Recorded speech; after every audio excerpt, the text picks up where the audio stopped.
बच्चों आज क्या तारीख हो गई? 28 तारीख हो गई और कुछ भाग बच जाता है तो उसको कंप्लीट कर देते हैं। हो सकता है आए अथवा न आए। प्यारे बच्चों, पर्यावरण से जुड़ा हुआ टॉपिक आपके सिलेबस का हिस्सा तो है, क्योंकि कक्षा 8 तक 6 से 8 तक कोई भी ऐसा सब्जेक्ट जो पढ़ाया जाता है वो एनएमएस का हिस्सा हो सकता है और है भी। और पर्यावरण यह भूगोल का ही हिस्सा है तो क्वेश्चंस आ सकते हैं। तो पर्यावरण एवं पारिस्थितिकी तंत्र का हम पाठ करेंगे, जिसमें पर्यावरण के पिता पैट्रिक गेडी साहब है। पर्यावरण का अर्थ होता है परिध और आवरण, दो शब्दों से मिलकर बना है। परि का मतलब होता है चारों ओर और आवरण मतलब होता है घेरा। मतलब हमारी पृथ्वी के चारों तरफ का पूरा घेरा। अगर पृथ्वी के रिस्पेक्ट में बात करेंगे तो पृथ्वी का पर्यावरण क्या हो गया? उसका पूरा, उसके सराउंडिंग, उसके चारों तरफ का पूरा घेरा हमारा पर्यावरण हो गया। ठीक है। अगर मान लो मैं किसी जीव के बारे में बात करूं, मान लो कि एक कोई व्यक्ति है, ठीक है बेटा। अब इस व्यक्ति के मैं पर्यावरण की बात करूं तो इस व्यक्ति के चारों तरफ यह व्यक्ति जितने सारे क्षेत्रों में अपने दृष्टि को फैलाता है, अपने चारों तरफ चीजों से प्रभावित होता है, एक व्यक्ति है, वह अपने चारों तरफ, अगर जहां पर मैं हूं तो यहां की सारी चीजें मुझे क्या कर रही हैं? प्रभावित कर रही हैं। चाहे यहां की हवा, चाहे यहां का पानी, चाहे यहां के खुशबू, गंध, दुर्गंध, तुम, यहां के जानवर, यहां की मिट्टी, यहां की सारी चीजें मुझे प्रभावित कर रही है और मैं भी उन्हें प्रभावित कर रहा हूं। जैसे आप मुझे प्रभावित कर रहे हैं और मैं भी आपको प्रभावित कर रहा हूं। कुछ तो है जो मेरे वजह से आपके अंदर इफेक्ट हो रहा है और आपके वजह से मेरे अंदर इफेक्ट पड़ रहा है। तो यही इफेक्ट का लेन देन ही क्या किसी जीव का पर्यावरण कहलाता है। समझ में आ गया? समझ में आया? यही एक तरह से अनुकूलन था, पढ़ाए थे अनुकूलन वाला। तो यही बात है बेटा, पर्यावरण परि धन आवरण से बना है। परि का मतलब होता है चारों ओर, आवरण मतलब घेरा। अब आ जाते हैं हम लोग एक पर्यावरण की बात करते हैं तो पर्यावरण में हम किन किन बातों को हम कंसीडर करते हैं? जलमंडल, स्थल मंडल, वायुमंडल और लास्ट में आता है जीव मंडल। ठीक है ना। पर्यावरण के जो घटक है, पर्यावरण के मुख्यतः दो घटक बांटा गया है। पर्यावरण को दो भागों में बांट के हम जानते हैं, प्राकृतिक पर्यावरण और मानव निर्मित या कृत्रिम पर्यावरण। ठीक है ना, समझ में आ गया? आज जाते हैं, एक बार समझ लेते हैं इसको बेटा। ये वायुमंडल का पोर्शन है, ये जल मंडल का पोर्शन है और ये स्थल मंडल का पोर्शन है। जब ये तीनों चीजें जब एक साथ मिलेंगी तो किसी क्षेत्र में जैव मंडल का निर्माण करेंगी, बायोस्फीयर का। अगर ये तीनों चीजें नहीं होती तो जीवन का विकास संभव नहीं हो सकता था। जीवन का विकास होता ही नहीं। अगर दो भी हो जाता तो भी नहीं होता, क्योंकि कहीं भी जैव मंडल या बायोस्फीयर या जीवन के उद्गम के लिए तीन चीजों की आवश्यकता है, स्थल, जल और वायु। चंद्रमा पर स्थल भी है, चलो वायु भी मान लेते हैं, जल मान लेते हैं। और देखो वायु होगा तो जल होगा ही होगा, क्योंकि हवा और जल में ऑक्सीजन, हाइड्रोजन मौजूद है। जल का रासायनिक सूत्र क्या है? H2O और O है तो ऑक्सीजन है ना। तो ऐसा संभव तभी हो सकता है। आपने भूगोल में भी पढ़ा कि पृथ्वी के विकास करोड़ों वर्ष लग गए, वर्षा हुई, धीरे धीरे हमारी ऊपरी परत ठंडी हुई और उस पर धीरे धीरे क्या हो गया? जीवन का विकास हो पाया। जीवन का विकास नहीं तो जीवन का विकास संभव नहीं था। आ जाते हैं हम लोग, एक बात याद रखना कि हालांकि हम आगे भी डिस्कस करेंगे कि इसे पारिस्थितिक तंत्र कहते हैं। इसे क्या बोलते हैं बेटा? इसे इकोसिस्टम कहते हैं। किन्हीं दो पारिस्थितिक तंत्र के ओवरलैप क्षेत्र को इकोटोन कहा जाता है। क्या कहा जाता है? इकोटोन कहा जाता है। इस शब्द को याद रखना, ठीक है। और एक बात और याद रखना, दो नदियों के भूमि, इसको क्या बोलते हैं? कोई बताएगा? दोआब क्षेत्र। क्या बोलते हैं? दोआब क्षेत्र बोलते हैं। दोआब क्या है? तो दो नदियों के बीच की उपजाऊ भूमि को, जैसे गंगा और ब्रह्मपुत्र, गंगा और यमुना के बीच का जो क्षेत्र है दोआब है। और गंगा और नदियां किसी सभ्यता को जन्म देती हैं, याद रखना। वहां पर मानव अधिवास ज्यादा होगा अगर नदी है तो।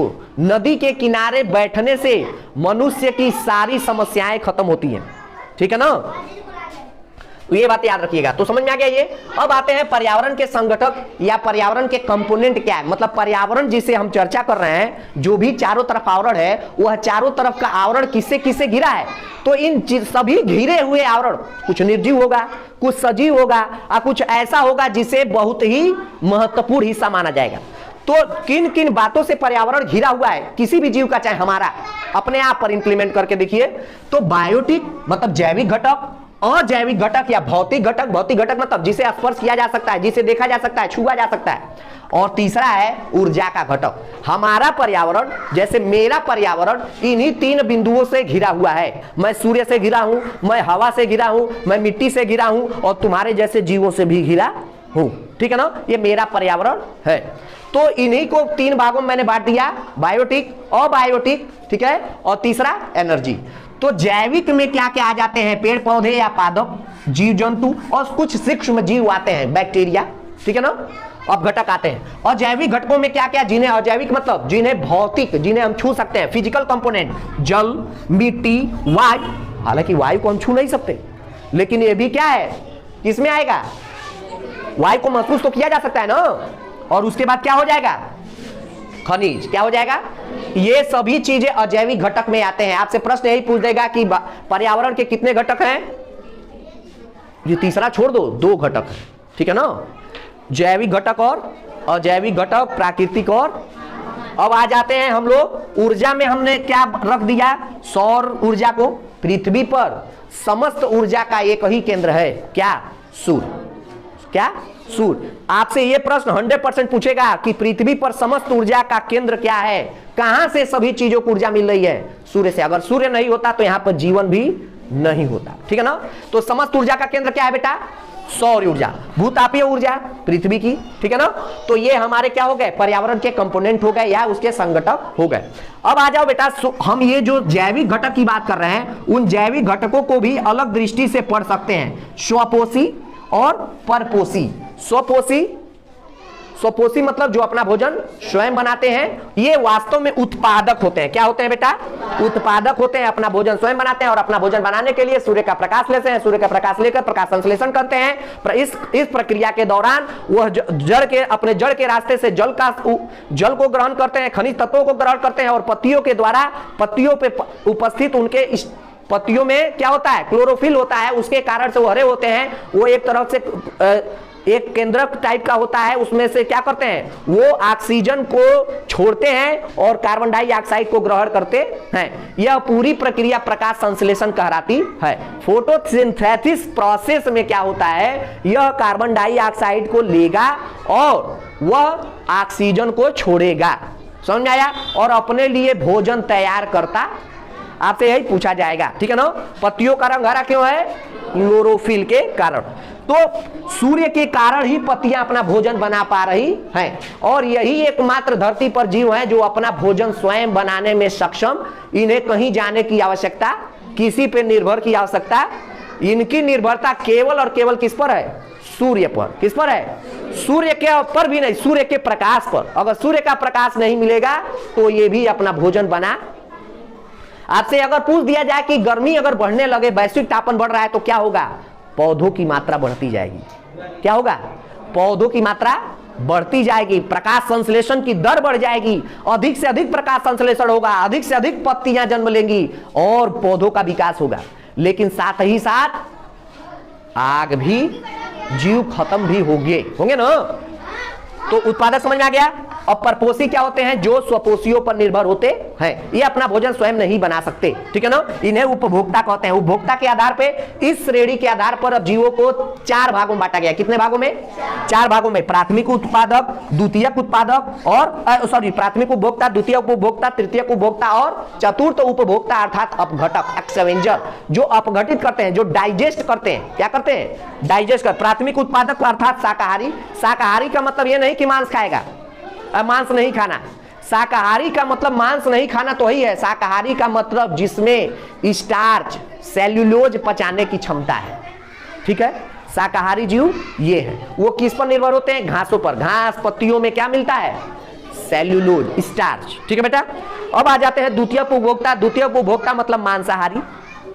यह द्वितीयक उपभोक्ता वास्तव में ये मां प्रोटीन खाते हैं। क्या खाते हैं? प्रोटीन खाते हैं। याद रखना, प्राथमिक उपभोक्ता घास खाता है, खा स्टार्च रहा है, लेकिन बना प्रोटीन रहा है। जैसे बकरी, क्या बकरी ये मांसाहारी नहीं है, लेकिन ये ले स्टार्च रही है, ठीक है ना, लेकिन बना अपना शरीर क्या रही है? प्रोटीन। एक अद्भुत उदाहरण है इस धरती का। हम प्रोटीन खाते हैं और प्रोटीन बनाते हैं, ठीक है, लेकिन प्राथमिक उपभोक्ता क्या है? एक तरह से ये भी उत्पादक हैं, एक तरह से ये भी उत्पादक हैं। ये क्या करते हैं? ये प्रोटीन बनाते हैं। क्या बनाते हैं? ये हमारे जैसे लोगों के खाने के स्रोत भी हैं, ठीक है ना, क्योंकि हम लोग प्रोटीन नहीं बना सकते, हम प्रोटीन से ही प्रोटीन बना सकते हैं, ठीक है ना।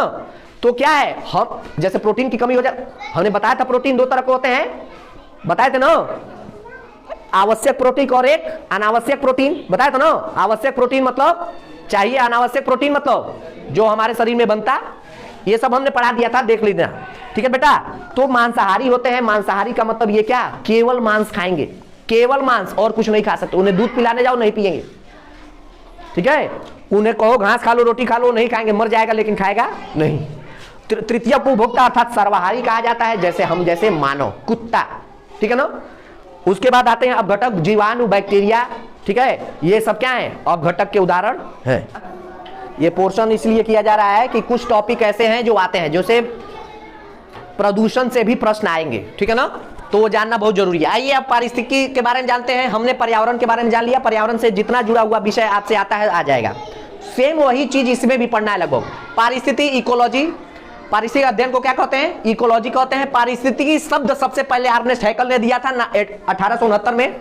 भारत में इसे रामदेव मिश्र, भारत में पारिस्थितिकी के पिता कौन कहे जाते हैं? रामदेव मिश्र जी कहे जाते हैं। पारिस्थितिक तंत्र सिस्टम की अब बात करते हैं, पारिस्थितिकी समझ लिया, और पारिस्थितिक तंत्र की बात करते हैं। एजी टांसले साहब ने इसका नाम दिया था। पारिस्थितिक तंत्र एक खुला तंत्र है। क्यों? क्योंकि ऊर्जा का प्रवाह क्या होता है? एक ऊर्जा संरक्षण के नियम के आधार पर होता है, ठीक है ना। ऊर्जा गतिकीय के नियम के, किसके? उष्मा गतिकीय के नियम के सिद्धांत पर क्या होता है? ऊर्जा का प्रवाह होता है, एक से दूसरे में जाएगा, दूसरे से तीसरे में जाएगा। और मोस्ट इंपॉर्टेंट आपसे पूछा जाएगा, निम्न में से सबसे बड़ा पारिस्थितिक तंत्र किसका है? तो समुद्र का। किसका? क्योंकि पारिस्थितिक तंत्र मतलब कौन सबसे ज्यादा जैव, बोला था ना, जैव घटक, किसके भीतर सबसे ज्यादा जीवन की संभावना है? जल की एक बूंद से लेके एक समुद्र से बड़ा कोई पारिस्थितिक तंत्र नहीं है। घास भी एक पारिस्थितिक तंत्र है, जंगल भी पारिस्थितिक तंत्र है, जल की एक बूंद भी पारिस्थितिक तंत्र है, लेकिन सबसे बड़ा क्या है? क्योंकि पृथ्वी पर सबसे अधिक महासागर ही तो है, तो सबसे बड़ा पारिस्थितिक तंत्र किसका है? सूर्य का, समुद्र का। याद रखना, ऊर्जा का एकमात्र स्रोत कौन है? सूर्य। सबसे बड़ा ऊर्जा का स्रोत सूर्य है। और सबसे बड़ा पारिस्थितिक तंत्र कौन सा है?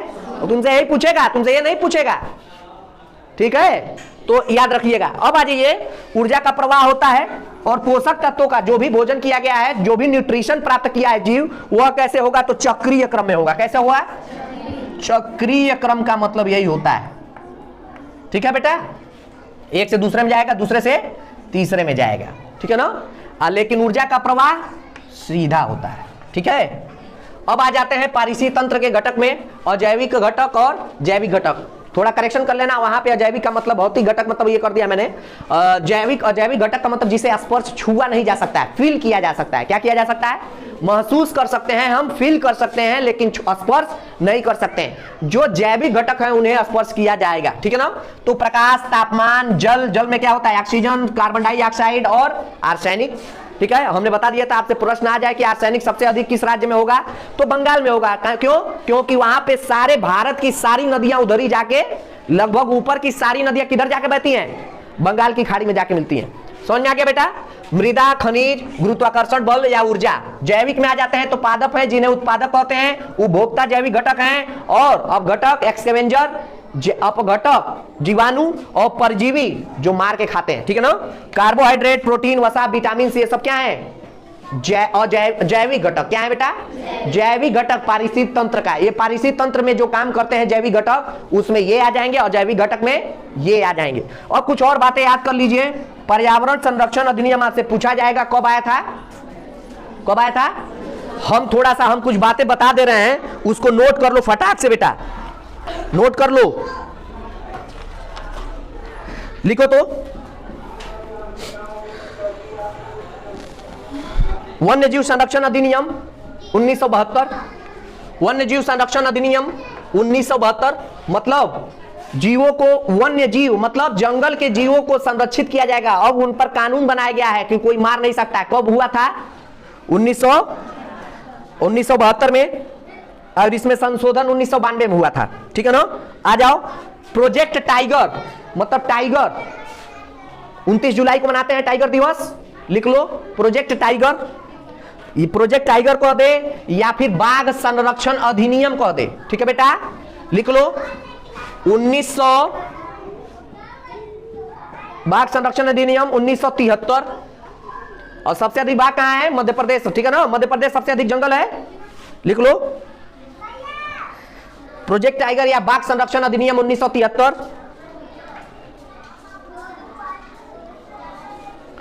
और 1973 में ही सुंदरलाल बहुगुणा द्वारा, नोट कर लेना, आएगा चिपको आंदोलन शुरू किया गया था। तुम्हारे किताब में दिया है, आएगा चिपको आंदोलन पेड़ों की रक्षा के लिए है, पूछा जाए। और याद रखना उत्तराखंड के चमोली गांव से हुआ था शुरुआत। चौ से चिपको, चौ से चमोली। ठीक है ना? चमोली जिले से चिपको आंदोलन की शुरुआत किसने की थी? सुंदरलाल बहुगुणा। बड़ा सुंदर काम किया, किसको बचाकर? पेड़ को बचाने के लिए। क्या किया गया? अंग्रेजों ने या जो भी उस समय थे उन्होंने क्या किया? धड़ से अलग कर दिया। अभी देख रहा हो ना, बिश्नोई समाज चर्चे में है ना, ये हिरणों की रक्षा करते हैं, ये कहते हैं कि पेड़ों को मत मारो, चल रहा है ना चर्चे में बहुत ज्यादा। तो क्या है, ऐसे समाज के कुछ ऐसे भी लोग हैं, सुंदरलाल बहुगुणा उसमें से, इन्होंने पौधों को बचाने के लिए एक क्रांति चलाई, एक रिवॉल्यूशन शुरू कर दिया। पेड़ों, जब ये लोग पेड़ काटने गए तो लोगों ने कहा नहीं नहीं इसे मत काटो, ये पेड़ ऑक्सीजन देते हैं, हमें पौधे देते, हमें जड़ी बूटी देते हैं, हमारे लिए जीवन देते हैं, हमारे धरती के ये श्रृंगार हैं। लोगों ने कहा अच्छा ठीक है, हट जाओ हम काटेंगे। कहा नहीं, मेरी जान ले लो, तुम्हें काटने का इतना है तो, लेकिन पौधों को मत काटो। कहा ठीक है तब हम तुम्हारा जान लेंगे। वो पौधों से चिपक गए और अपनी गर्दन कटवा दिया। सुंदरलाल बहुगुणा ने चिपको आंदोलन शुरू किया। प्रश्न ये पूछेगा चिपको आंदोलन किससे जुड़ा हुआ है? जल संरक्षण, पर्यावरण संरक्षण, वायु संरक्षण या फिर पौधा के संरक्षण, वृक्षों के संरक्षण से जुड़ा हुआ सवाल है ये। कब शुरू हुआ था? यही टाइगर प्रोजेक्ट है, यही टाइगर प्रोजेक्ट या फिर बाघ संरक्षण कहो। और उसी साल चिपको आंदोलन की शुरुआत सुंदरलाल बहुगुणा द्वारा उत्तराखंड के चमोली जिला से किया गया था। चौ से चमोली, चौ से चिपको। याद हो गया? लिख लो। आगे आ जाओ। उपभोक्ता संरक्षण अधिनियम 1986, पर्यावरण संरक्षण में से ही हो गया। अब आ जाओ जल प्रदूषण नियंत्रण अधिनियम 1974, एक साल बाद हो गया। नरेगा 2006, मनरेगा 2009, शिक्षा का अधिकार, राइट टू एजुकेशन 2009, जैव विविधता संरक्षण 2002।